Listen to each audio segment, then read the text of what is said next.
Concernant les points forts de notre faculté, c'est sa cohérence théologique.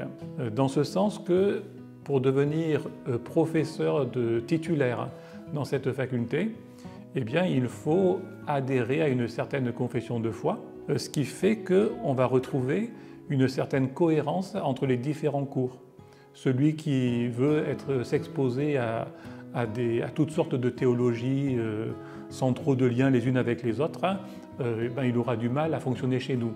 Mais celui qui est à la recherche d'une cohérence théologique, avec un fil conducteur que l'on peut retrouver d'un cours à l'autre, eh bien, il trouvera sa place chez nous parce qu'on a cette cohérence.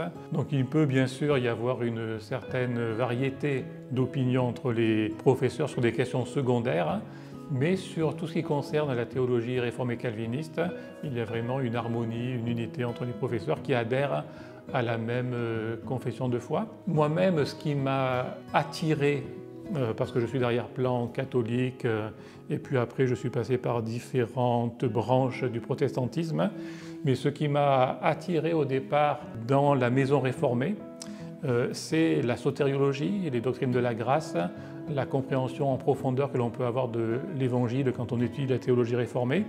Et pour moi, c'est comme la porte d'entrée dans la maison réformée. C'est par cette porte-là que je suis entré dans cette théologie.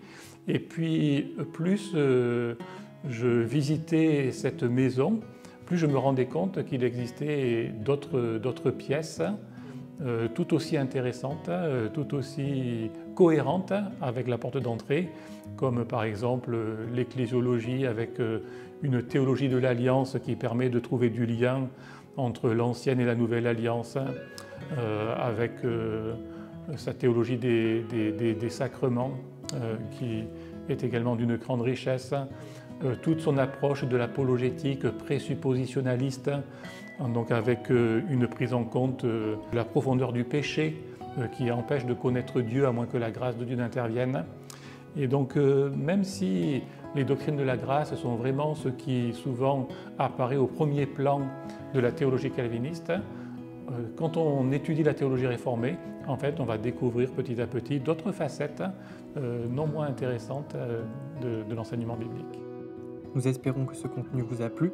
Si c'est le cas, n'hésitez pas à vous abonner, à liker et partager cette vidéo. C'est la meilleure manière de nous dire que notre travail vous intéresse. Rendez-vous sur le site facultéjeancalvin.com pour consulter toutes nos ressources et offres de formation et sur la chaîne YouTube pour voir nos autres vidéos et cours gratuits.